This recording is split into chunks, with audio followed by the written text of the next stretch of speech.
Hello, welcome to Stampin' by Hannah. Thank you for joining me today. I'm an independent Stampin' Up demonstrator based in the UK, and I'm so happy you've chosen to join me for a Christmas countdown project. I have a really simple but really fun project for you today, and I'm just going to wrap a chocolate bar. That's all I'm doing. It's nothing complicated, but I just want to show you how easily you can make, admittedly, quite a posh looking chocolate bar initially. I was in Tesco's, they were on offer. I couldn't say no. Into something really special that would be lovely as a colleague gift or even something cute in a stocking. So just a really cute sleeve for some nice looking green and black chocolate. I have no idea how this stuff is actually still in my craft room because I bought these now about 3 weeks ago. And I've managed to avoid touching them. I'm very proud of myself. I'm going to put that out there. So that is the one that I made originally, and I have a second chocolate bar. Can you believe it? 2 chocolate bars have survived in my craft room for about 3 weeks.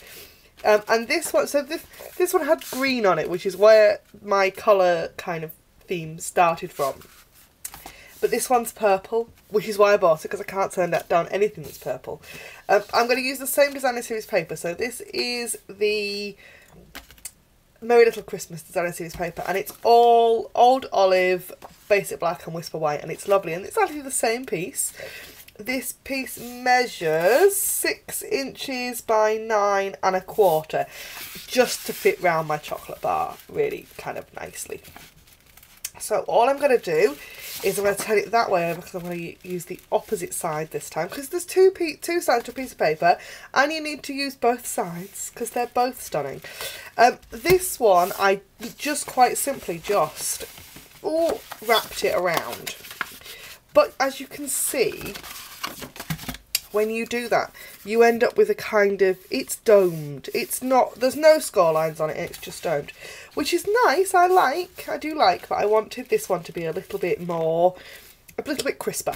So all I'm going to do is I'm going to put that piece of paper on my chocolate bar, and I'm going to wrap it, but I'm going to wrap it quite firmly.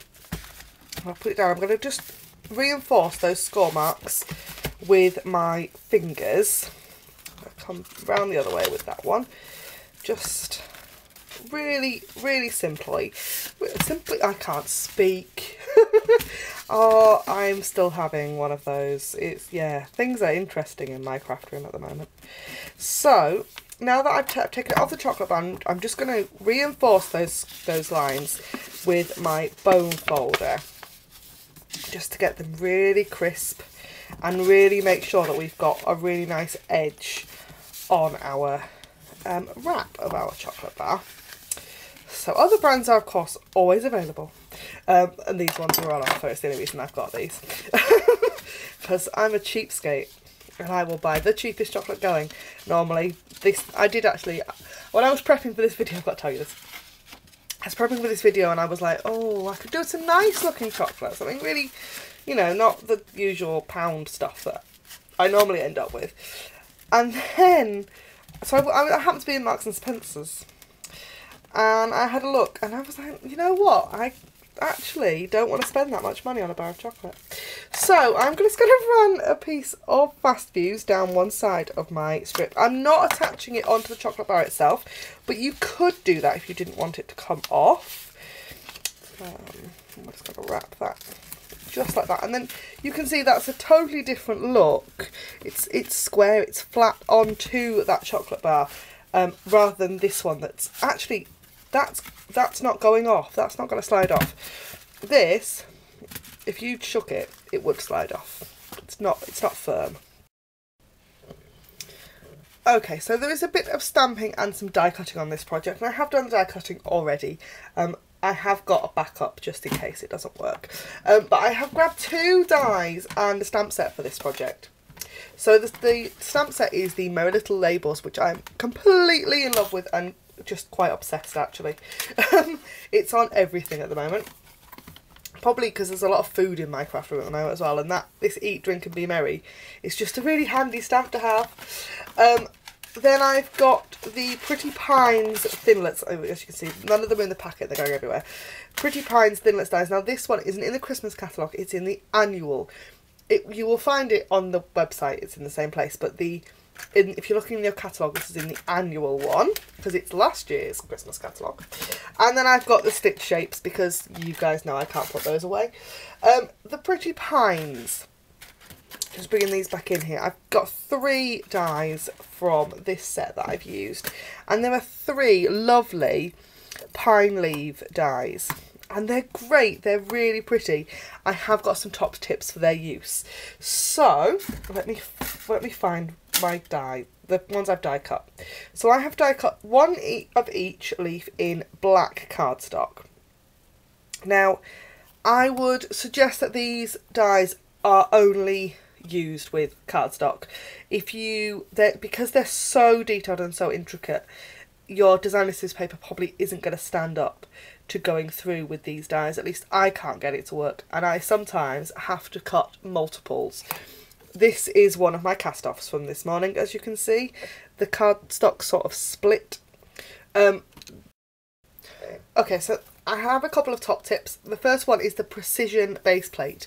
This thing is amazing. It is heavy, it is metal, and Stampin' Up suggests that you don't use it with your magnetic platform, which is this one.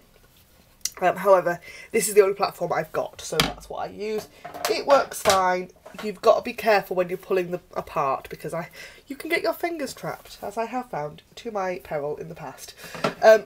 Also, once you've laid your dies onto your so you've got your sandwich, which is your platform, your precision base plate, your cardstock, your dies, and a clear plate on the top. Run it backwards and forwards through your Big Shot a few times to make sure that it's cut, because that will help you get them out. And my other top tip is this gadget. This is a Stampin' Pierce tool, and I use this to poke out the middle of my dies. As you can see, there's plenty of holes in these dies, so you've got lots of kind of room, and I poke down each one, and that helps to lift the die cut out of the die. Even so, you do still get some rippage. Happens every now and again.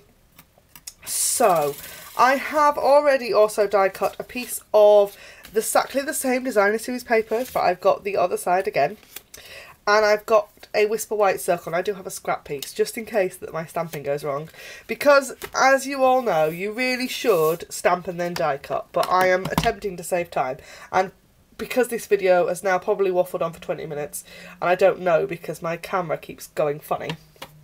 I don't know how long I've been talking for. So, but I could be talking for some time longer yet. So I've got Fresh Fig ink for this one, because my chocolate is purple. The original one is in Berry Burst, just because I have an obsession with that colour.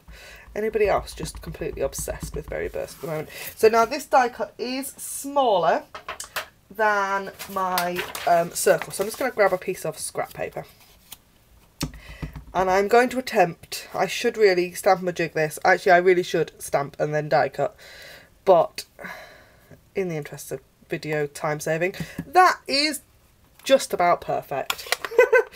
Oh, something can go right for me today. So we have now got that stamped on a stitch circle. We've got our stitch circle in our designer scissors paper. We've got our lovely pine leaves, and I have got the gold faceted gems this time. These are the clear ones, the gold ones on this one. It's just time to assemble. So fast fuse, because it's what I use all the time. And I'm going to pop some strips of fast fuse just straight down onto my designer scissors paper. And I'm going to just pop my leaves onto the top. And I might add a bit more fast fuse. There we go. And like so. Now that looks a mess. I will give you that, it looks a mess, but it's okay because we're going to cover it all up. So I'm going to grab my piece of designer scissors paper that I have die cut with those stitch shapes framelits. I'm going to stick that over the top. I want a couple of dimensionals for the back of this circle. Like so. Oh, I've got no fingernails at the minute. I've cut all my fingernails off. And now I can't get the dimensional backings off anything. It's not going well at all. So that one on there. And then I'm just going to use that Stampin' Pierce tool again, because I use it all the time, to pick up some of the gold gems. And that is my quick, she says, quick, it's got to have been 15 minutes I've been talking, how to wrap a chocolate bar for Christmas. And aren't they just pretty? Right, they need photographing now before I can eat them all, because these are going in my belly this afternoon. I will see you again really soon. Thanks very much for watching. As always, anything you've seen in my video can be purchased in my online store. Link is in the down bar below. And don't forget to like, comment and subscribe. I'll see you next time. Bye for now.